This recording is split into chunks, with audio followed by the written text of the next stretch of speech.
Thank you everyone for joining us. We are excited to have Ben Hitchings and Arlova Vom with us this afternoon for your hour with APA Virginia's March webinar, sponsored by the Berkeley Group. This webinar is certified for 1CM 9267292. I will also be placing the CM number and other helpful information in the chat box shortly. I am going to quickly go through some housekeeping. So you can find all helpful information regarding webinars, links to past webinars, and other conference-related information on our website, which I will also link in the chat box shortly, at virginiaplanning.org. We really do encourage questions, please do submit your questions using the Q&A box versus the chat box, just to allow our speakers to keep track of all inquiries. You may also use the raise hand feature to request to be unmuted during Q&A portions. This webinar, as I stated, is being recorded and will be shared to our chapter's YouTube page, which I will also link in the chat box. But feel free to direct message me using the chat feature if you have any logistical questions. I am going to quickly introduce our speakers. APA Virginia welcomes Ben Hitchings, FAICP, CZO, is the principal of Green Heron Planning, LLC, and a member of the APA Board of Directors. He is a past president of the North Carolina chapter of the American Planning Association and a fellow at the UNC School of Government. Ben has 30 years of experience working on planning issues. He is the former planning director for the town of Chapel Hill and the town of Morrisville, North Carolina, and has managed and developed award-winning plans at the local and regional level. He is a co-author of the APA PAS report titled Smart Cities, Integrating Technology, Community, and Nature, and the Triangle Trends Report, Tracking Disruption, published by the Triangle J Council of Governments. In his planning practice, he focuses on emerging issues, innovative plans, and codes, and catalyzing effective plan implementation. We also have Arlova Vom, AICP, who is the zoning administrator and zoning division chief for Arlington County. Arlova's professional planning career spans over 20 years, including work in private practice and the public sector, and at the local and regional level. Mrs. Vom received an undergraduate degree from the University of Virginia and a Master of Urban and Regional Planning from the University of Michigan. Arlova served as a board member of the National Capital Area chapter of the American Planning Association for 6 years and currently serves as the Secretary and Region 2 representative on the American Institute of Certified Planners Commission. So without further ado, I will hand it over to our two speakers. Thank you everyone for joining, and keep an eye on the chat box for helpful information. Thank you. So I'm up first. Happy to be here. We have a lot to cover, so I'm gonna try to move quickly to get through it as fast as we can so we have time for speakers. We've been introduced, so you know who we are. I will say that this conversation is mostly about me raising questions and providing answers, just managing expectations. We're going to be using a software called Poll Everywhere. And shortly, Ben is going to put some information in the chat so that you can register for it. So when we get to the point later in the presentation where we're going to ask you some questions, you're already kind of in the system and can use it. So what we're going to talk about are planning trends. We're going to talk about emerging ones. I'm going to try to highlight why they're relevant to you as planners.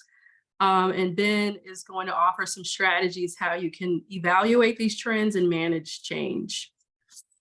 This is my slide to remember to give a shout out to APA for creating the 2023 trend report for planners. APA began work in foresight a few years ago, which basically refers to planning with the future. It's a collaborative process led by the APA research director, Petra Hurtado. and involves the work of a trend scouting foresight community, which is comprised of a variety of professionals inside and outside of planning from numerous backgrounds and even countries. So the result of their work is the 2023 trend report, of which I will be borrowing heavily for this presentation. And I have to mention that it was created with the support of the Lincoln Institute of Land Policy for the second year in a row. So if you haven't already looked at the trend report, I highly recommend it. However, there are over 100 trends and it can be a little overwhelming. So a suggested way to prioritize what you're finding is to think about what you think the impact, good or bad, of a particular trend would be and the likelihood of it happening in your community. So that top right square is those are the trends that you need to pay the most attention to when you're thinking about how to go about your work. Yes, outer space might be of interest to you, but if you don't think the trends associated with that are likely to happen or have impact, that might not be where you need to dedicate your time and energy. The trends are categorized into 3 timeframes. Act now means exactly what it says. These are ones that you're probably already seeing, managing, thinking about. Prepare are ones that are coming. We're certain that they will happen, so you should be preparing for them. Learn and watch refers to signals that are being observed. It's not clear yet whether or not they will become trends, but certainly things that you should be aware of.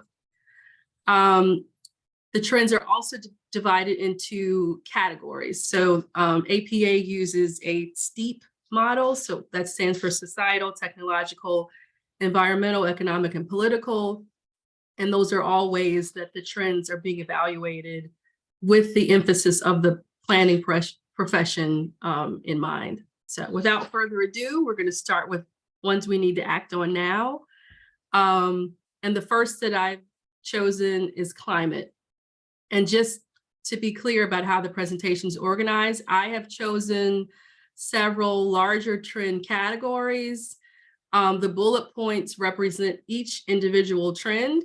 I am not going to, nor do we have time for me to speak to all of them. I've picked a sampling, and I will try to highlight things that I think are relevant about a couple for each larger category. So this is obviously an environmental trend. And the big story with this is that in the 2022 trend report, there was a trend identified at that time that spoke to growing political support for climate action. And that actually resulted in the Inflation Reduction Act of 2022, for which the climate change provision totals $369 billion, which is the single largest investment in climate mitigation and adaptation in US history. So there is growing federal support, at least, for growing a green economy.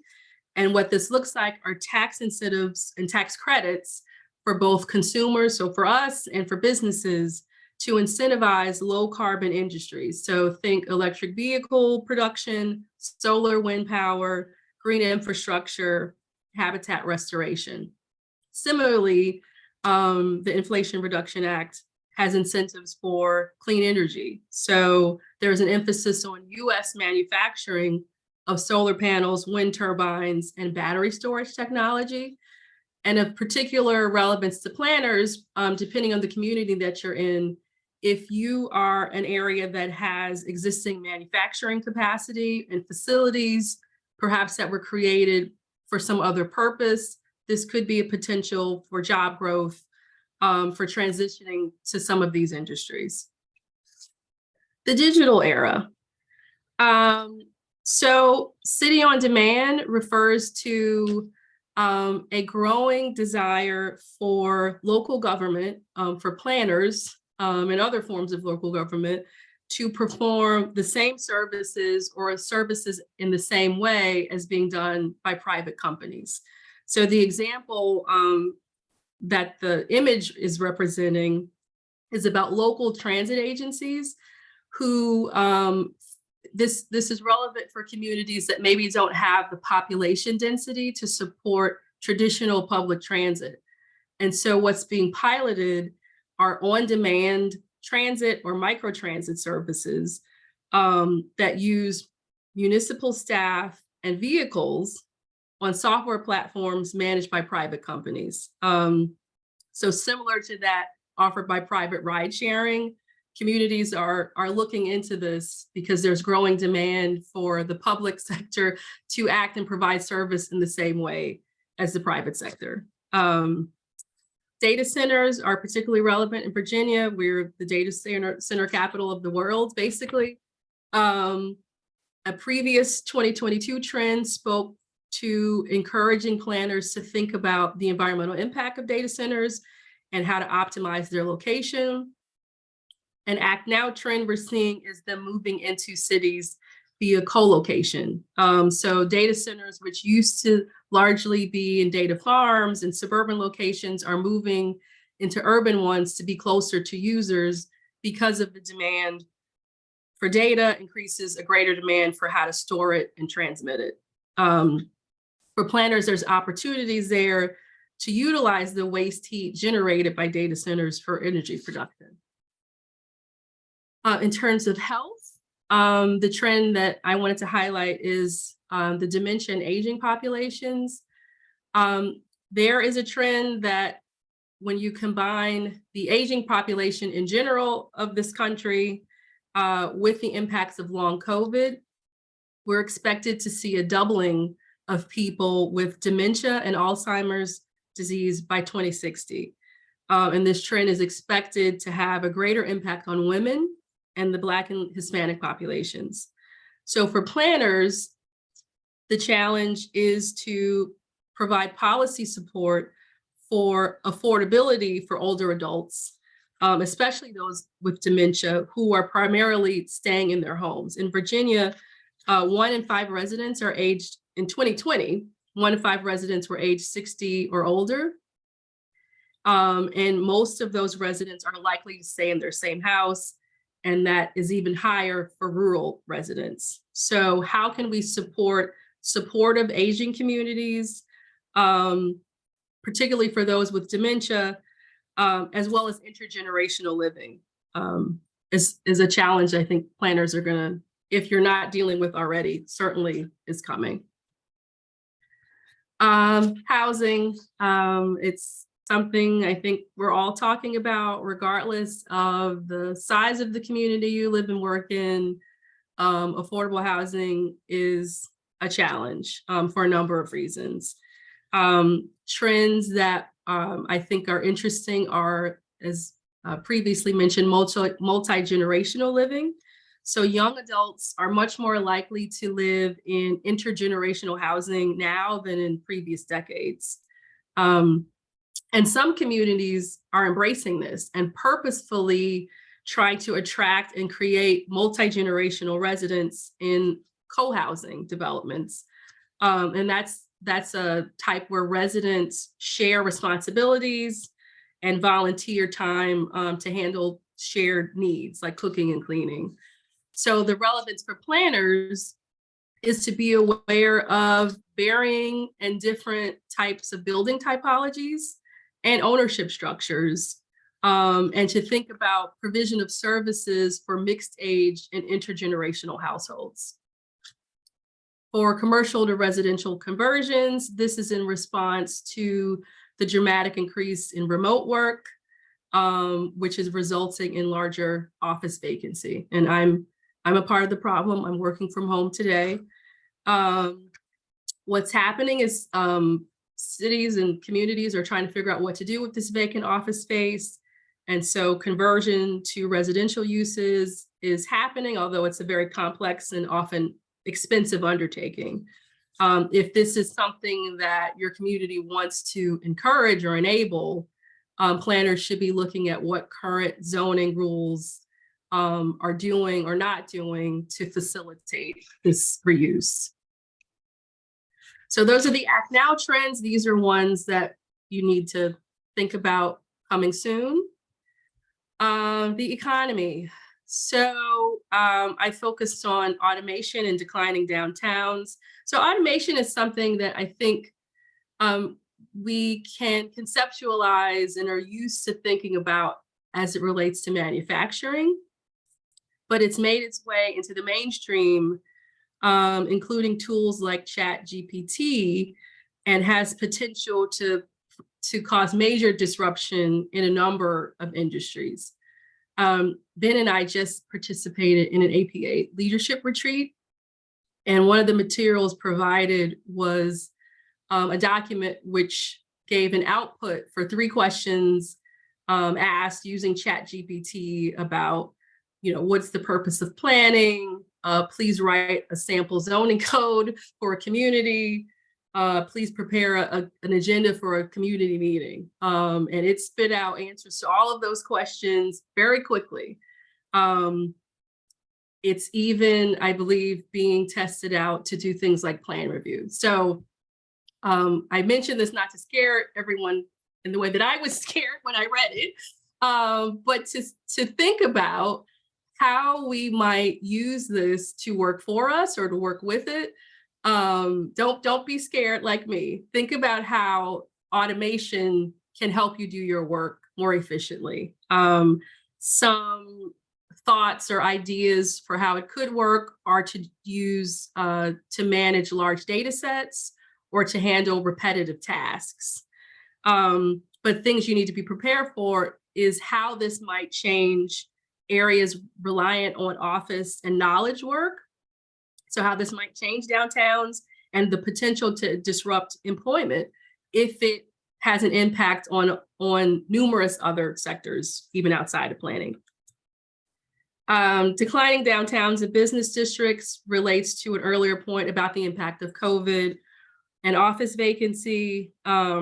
Reduction in office workers also means the businesses that used to support those workers are also going away or declining. So there's a multi-layered impact here, not only with the loss of people, the businesses that supported those people, vacant downtowns, present safety concerns, and then ultimately all of this has an impact on the local commercial tax base. So planners working to address this trend are largely focused on how to attract and retain businesses, and as mentioned, figuring out new ways to use existing spaces. The future of work. So there were a lot of articles, a lot of discussion the past couple of years about the big quit and the great resignation. So I won't talk about those. The two that I found interesting are the concept of flexibility and the employee experience. So this speaks to the fact that the 9-to-5 workday is basically going away, and that employees want flexibility around full-time versus part-time work at the very beginning at all levels. And the takeaway is give your employees what they need to be successful. And so the kind of thinking and approach is something that has traditionally been applied to customers and the customer experience. And it's now kind of flipping and being used to evaluate and focus on the employee experience, with the thinking that if you give employees what they need to be successful, that they'll be more productive in their work. So if someone needs to take a nap in the middle of the day and start work at midnight, because that's just how they work, that might be the way things are going.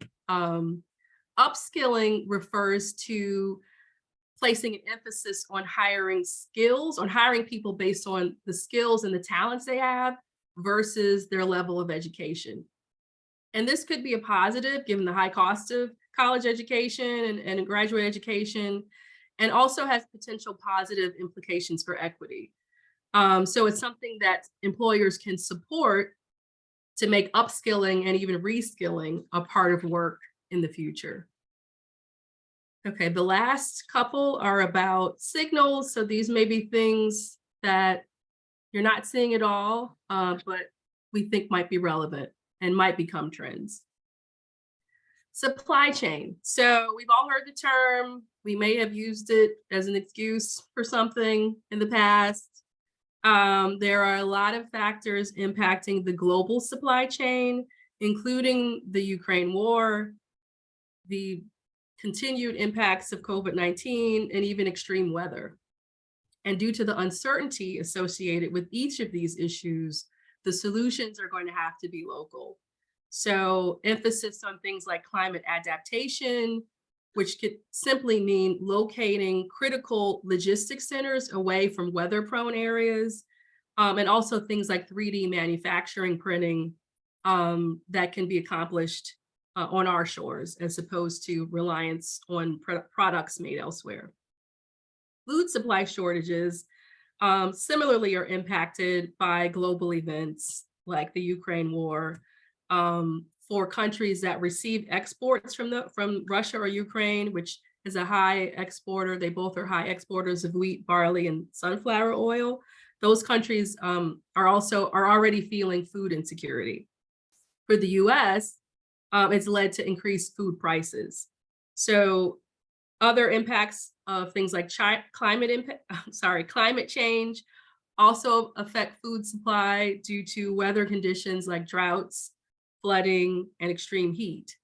So our role, the planner's role, is to strengthen policies and support for local food production, again, to help lessen reliance on outside sources. And lastly, I had to get at least one political trend here.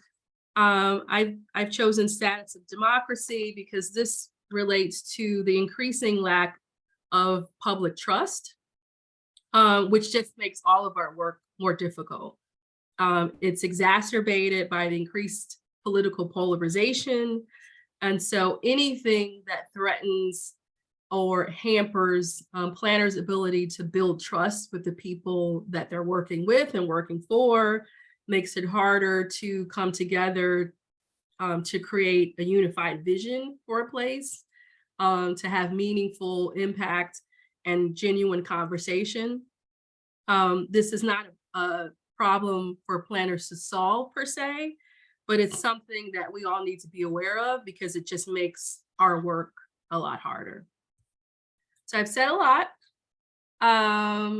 Really quickly, hopefully we're good on time. Now we have some questions for you. And I'm going to stop sharing. And we are going to use the polling technology. And we'll start out with an easy one, hopefully an easy one, which is, what is the Virginia state bird? And we've even given you some options. So this is just a tester, so you get used to using the polling feature. And feel free.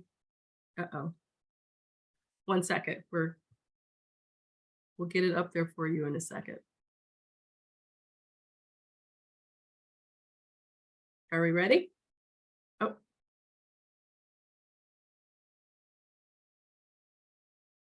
Okay. So this should be an easy one. We're all Virginians, or maybe most of us are. Feel free to enter your answers. And the great thing about this technology is that as people reply, we will start to see the results in real time. I will admit to having to look this one up. I am not a native of Virginia, but it was hopefully everyone can log on to PollEV. Let's see. You have both a website option and a text option. And I'm also going to make sure that this is working properly here. Are folks able to log on, or are they having trouble?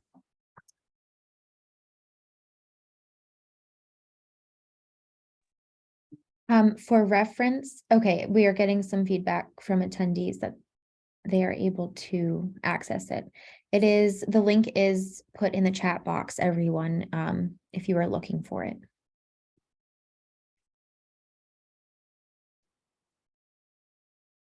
I will say, Ben, it looked a little different than the test, but I was able to log on. It said my response had been. Ben, so it looks like, it's working on the attendees end, but perhaps it's just not, the results are not populating on your end. Yeah, let me try something here.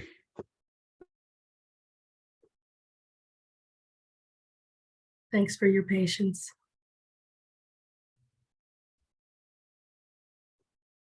Arlova, while Ben, handles that, I saw a question come in.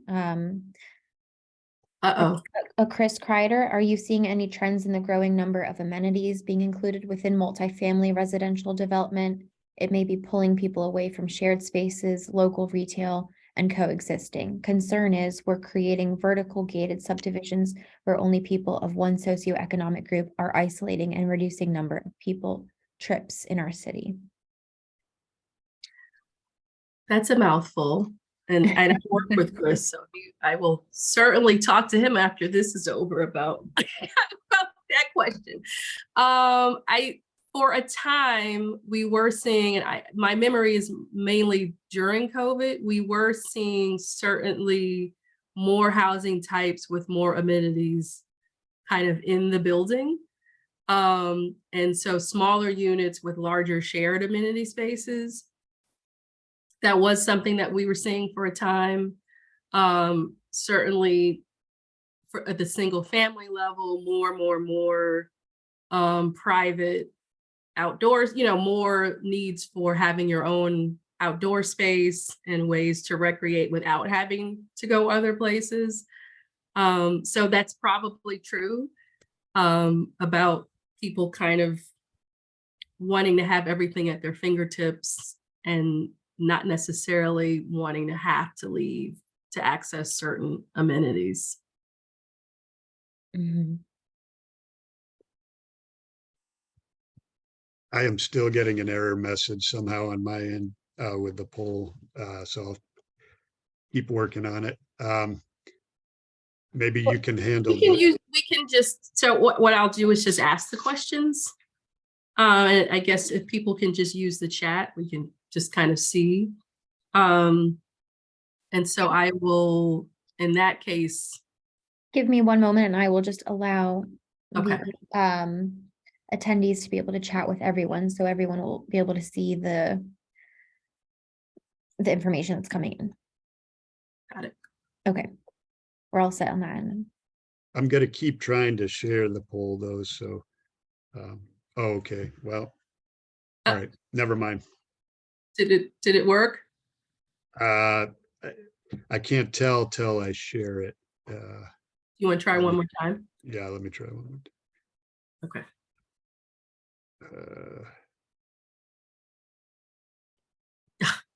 Yes.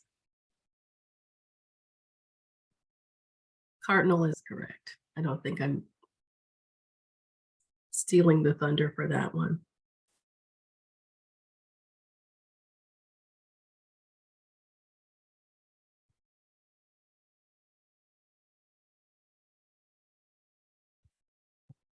Not sure why it's not working. Yeah. Well, we can do it the old-fashioned way. So just a couple of questions that I believe you guys can just put in the chat. I'm curious of the folks on the call, which of the following drivers of change are impacting your community now? So what things are you seeing today? And I didn't list all of the options, but of the ones listed, which ones are you actually dealing with and seeing right now? And you can do the letter or the term in full. I'm just curious. So climate change, yeah, and you can do more than one if you wish. I will definitely say the workforce disruption is something that I'm seeing daily. Oh, yeah.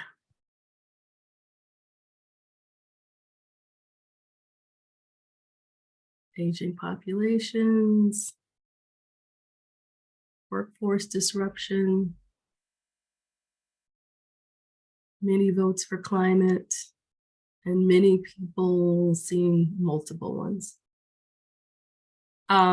Similar question is, which do you think you're going to see? So could be the same trends you're already seeing, but which ones do you think are going to have an impact in the future?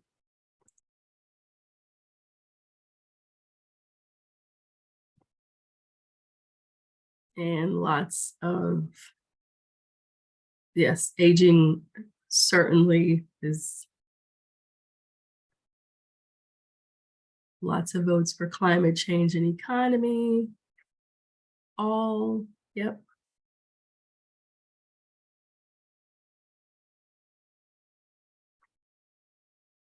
Aging populations, economy, workplace. Wonderful. And lastly, just so we don't run out of time, what else? So we talked about a lot of things. There might be others that you think are going to have an impact. Feel free to share anything that we haven't discussed or gone over that you think is likely to have an impact in your community. So a couple words to describe what you think that might be. Drone delivery, interesting. Community engagement, definitely. I think we're seeing that now. High cost of construction, definitely, which leads to affordable housing problems. Autonomous vehicles.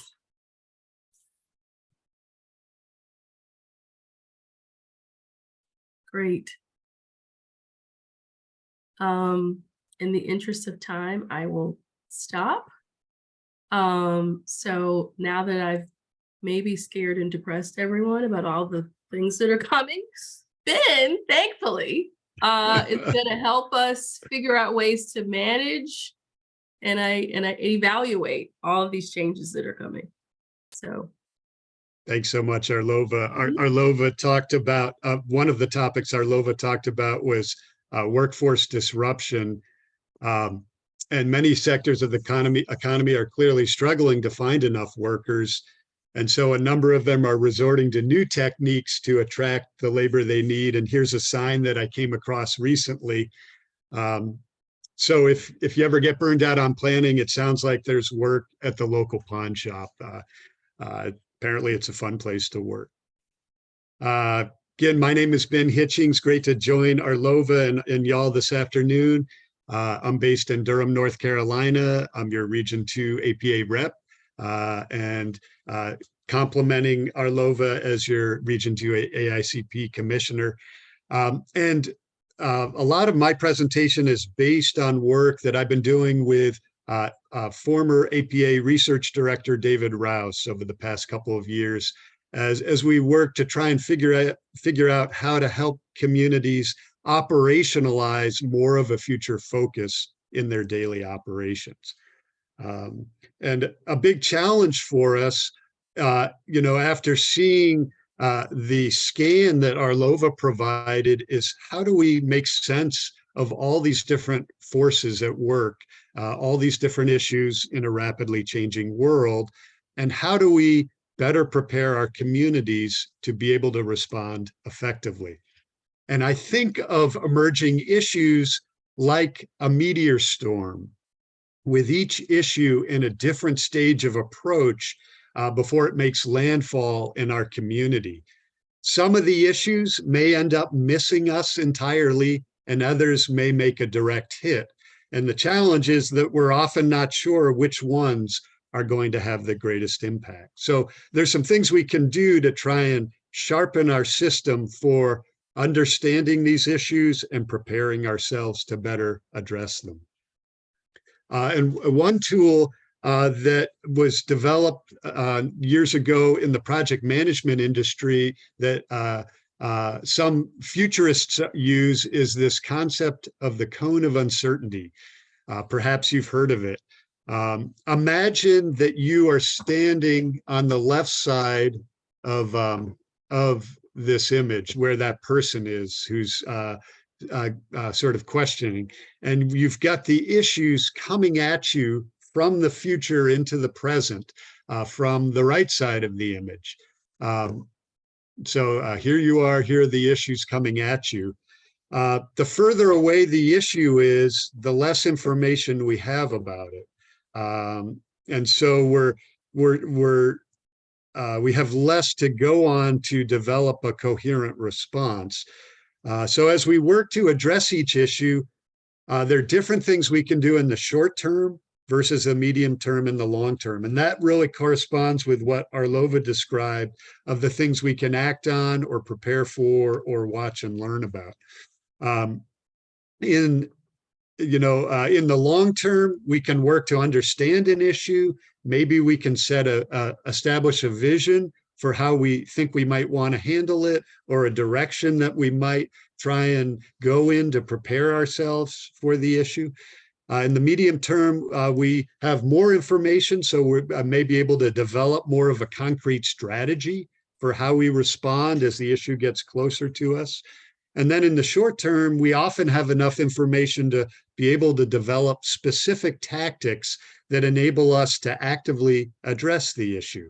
Some emerging issues, like an aging population, are things that we've been dealing with for a while, and issues that can continue to grow in significance as the baby boomers age. As a result, we're already in the midst of developing and implementing different strategies. Now, the trajectory of that issue may change, as Arlova described, with the impacts of long COVID on the incidence of dementia, for example. So we may still have to adjust. And so at the same time that we're responding already, we still need to be looking out into the future on that same issue to understand the possible evolution of the issue. Other issues like autonomous vehicles are ones that we can see coming toward us and that we're beginning to experience, for example, through autonomous shuttles at the airport, but maybe they haven't arrived fully yet.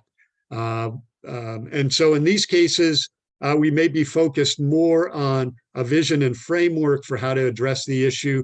And in this case, with this kind of technology, begin to think about how to integrate it appropriately into our lives to advance the goals that we have in our communities.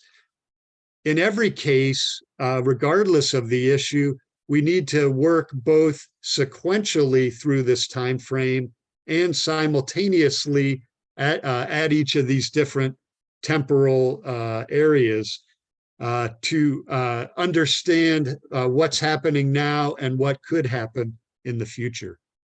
So let's work through an example of the use of this cone of uncertainty. If you were to think about, how might I use this in my community? And so let's take the issue of autonomous vehicles and work through it.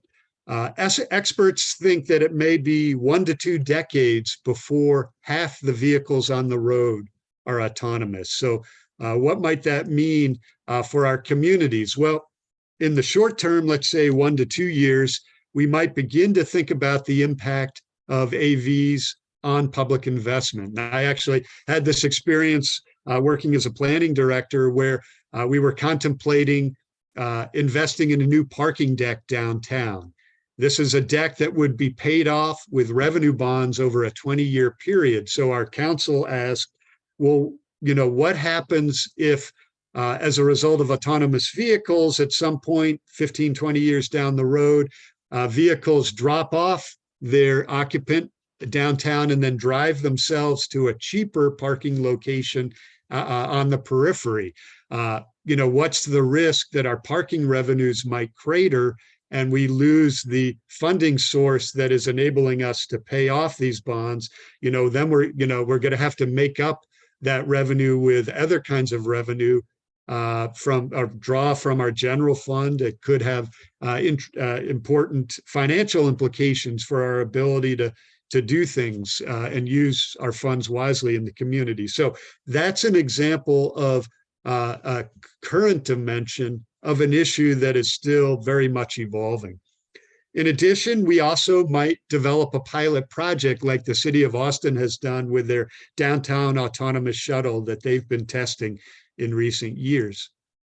In the medium term, let's say 3 to 5 years, we might begin to develop strategies for how to manage public space and our infrastructure.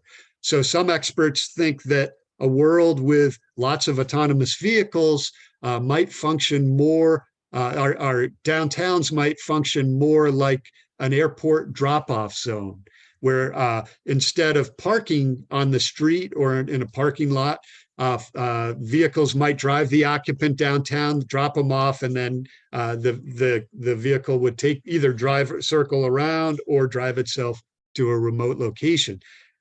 So that has real implications for how we designate the use of curb space.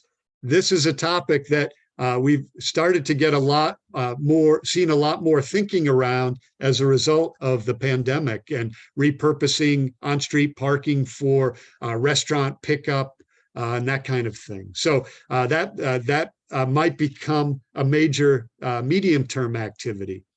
Also, experts think that we won't need as much right-of-way as well to serve autonomous vehicles, so we may have the opportunity to rethink our right-of-way designs and possibly be able to repurpose more of the right-of-way to support alternative modes. And then in the longer term, say beyond 5 years, then we're really into actually implementing those plans to adapt our infrastructure. All the while, we're still monitoring the evolution of this issue, and we're adjusting and calibrating our response based on whether autonomous vehicles even catch on in the ways that we think they might today. We also might be adjusting our land use patterns, particularly in downtown areas, if we don't need the same amount of space dedicated to parking that we have today in downtowns now that say in a future situation, autonomous vehicles could drive themselves to a remote location. So this is one example of how we might use this concept to think through some of the implications of different emerging issues. As we come out of the pandemic, where do we stand in adjusting ourselves to the new normal? Well, already we're seeing things like Arlova described as a result of hybrid work environments catalyzed by the pandemic.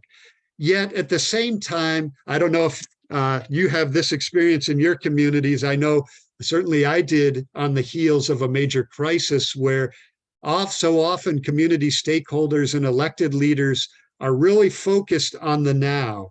Constituents will complain about the things and provide input on the everyday things that are affecting their lives, whether there's a pothole on the streets or maybe the water pressure isn't as good as it might be, or those kind of things.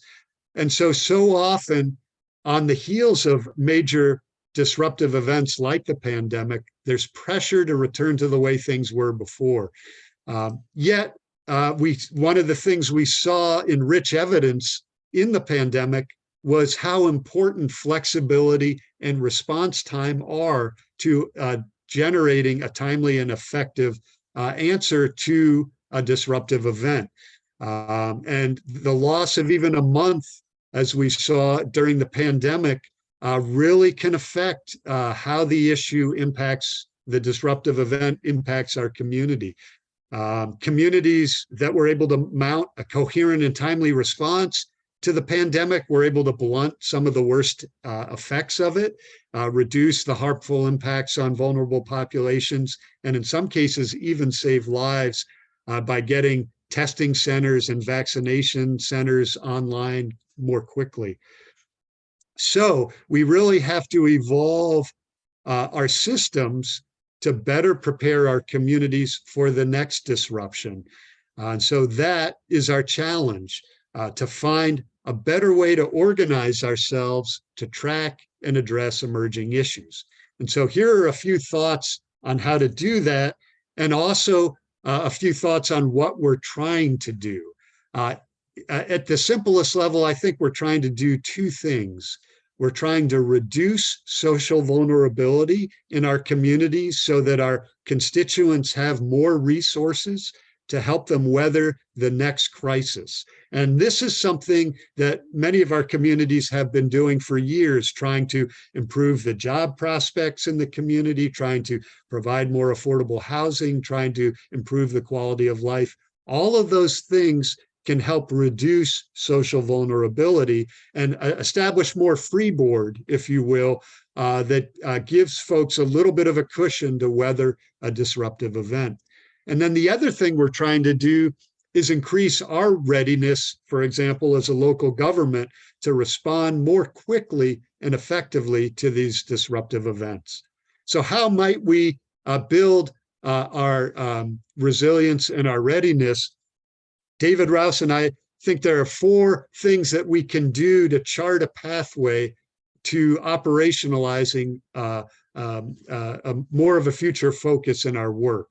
And so I'm going to go through these one at a time. So first off, we need to establish some kind of information system to better understand the forces at work that are coming at us from the future. And so our LOVA has really described an excellent way to do that.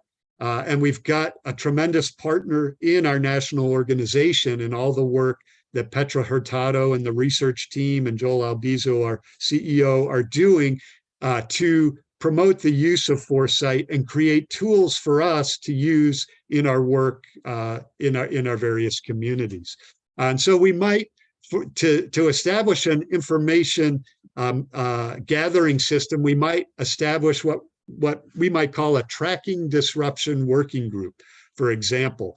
There are many ways you could configure this. One way might be to include representation from a number of the departments if you're a local government, and charge this group with scanning the various emerging issues and drivers of change to better understand them and then begin to prioritize the issues that are most relevant for your community. We know the issues are going to be different depending on whether you're a big city in an urban area or a smaller community in a rural area, whether you're a legacy city with aging industrial infrastructure or you're a Sunbelt fast-growing area. So we do really want to understand the most relevant issues to us. And so this group might at regular intervals throughout the year, gather information on the most relevant trends. And a community could also augment an internal organizational working group with a group of local stakeholders as well, if you wanted. And also, depending on the resources in your community, you might be able to form a team of subject matter experts drawing from experts in business and academia and government to help as well. One way to support this work is by preparing a briefing book that provides summary write-ups of the different relevant issues. And so this is what David Rouse and I have done for the Triangle J Council of Governments, with this Triangle Trends report. And so this is available. Of course, we looked at the issues most relevant to the Research Triangle and its communities. And one of the things that became really clear as we did this project is that there is a real economy of scale that can be accomplished in doing this work at a regional level if where often the issues are relatively similar across the region. There still will be big city and small town differences and differences within the geography of the region. But in general, I think you can do a lot of this work at the regional level if there's a framework for you to do that in your region. You can also do it within your individual community as well. In addition to then the next thing a community might do is hold an issues prioritization workshop, a more systematic effort to sort through the various trends and emerging issues and really hone in on the ones that are most relevant. And the briefing book can be really helpful in that regard. We also did a special set of trend cards. And so you could distribute the briefing book to participants in your workshop in advance. And then in the workshop itself, use trend cards. We had trend cards that exactly matched the 16 issues we covered in our briefing book. And they were sort of a quick reference to remind people, oh yeah, that's what this issue is about. And you can have the groups sort through those issues and select ones, for example, that fall on that graph that Arlova described with issues that are high impact and high certainty. In addition, sometimes we also want to consider issues where we think we're not very ready to address right now. So those issues might have more of a disruptive impact if we were to experience them in the near term in our community, and so maybe warrant more of our attention in terms of preparation. So looking at certainty, impact, and our level of preparedness can help us, again, focus in on the most important issues. After we've prioritized the key issues for our community, then they can form the basis for additional analysis and the preparation of what David and I are calling a community readiness plan. And this is a plan to then develop an action plan specifically to respond to those high priority emerging issues. We haven't found any examples of a community that's done something exactly like this, but we have encountered some examples that have interesting features. And one of them is displayed here. This is a COVID-19 recovery action plan from the city of Henderson, Nevada. This won a National Planning Award. And so in a period of just a few months, the city of Henderson put together this plan, leveraging existing plans, leveraging a bunch of virtual workshops it did, particularly to community partners that serve folks in the community that have traditionally have fewer resources. And then they used the results of the plan to distribute $30 million of local relief funds targeting those most in need. This was prior to the arrival of major federal funding. This initiative helped Henderson achieve the lowest infection rates and the highest testing and vaccination rates in Southern Nevada at the time. And so that's a plan that's worth looking at. There are there's some other interesting features that you'll see, and the heart of the plan is this action matrix that is displayed on the screen. Another example of an interesting plan that has elements of what David and I envision in this community readiness plan is a study done as part of the city of Asheville's comprehensive plan back in 2018. This was a specific climate resilience assessment conducted by the National Environmental Modeling and Analysis Center, or NEMAC, based at UNC Asheville. And so they looked at the primary threats from hazards that would be exacerbated by climate change in the community. In this mountainous area, that's often flooding. And then they also identified assets and neighborhoods that were at the greatest risk of being impacted by those exacerbated hazards. They mapped those to identify priority areas for greater protection. And then they developed a whole strategy of protection measures to implement as part of the comprehensive plan. So those are two interesting examples that might contribute to the community readiness plan. This is the thing I really want to end on, is then moving your plan into action. And so let's think through how we make decisions that then affects what we do in our daily operations. Exactly how this looks will vary from community to community, but many of our communities have a strategic plan, maybe out of the manager's office, that has a 3 to 5 year focus. We might have a capital improvements plan, and perhaps with a 5 to 10 year focus. Perhaps the public works department or the city engineer, somebody is managing that effort. And then hopefully we also have a comprehensive plan with a 10 to 20 or even further focus, hopefully being managed by the planning department. And so every year, those documents feed projects that inform what ends up in the annual budget and work program for that year, which then in turn shapes daily operations for the community. So this is our existing framework. Imagine a framework where we add the insight and intelligence that might come out of a community readiness plan or community readiness process. We could choose to feed that input into our existing plans. We could also choose to have that also be a standalone document that also joins that constellation of plans and similarly influences our annual budget and work program. But somehow we need to establish a systematic mechanism for identifying meaningful and impactful projects to improve our readiness and resilience and translating those into our regular work as local governments. We've got lots of examples, and I'm just going to flip through these in the interest of time. Here's a way to test projects with Philadelphia's so-called pitch and pilot initiative.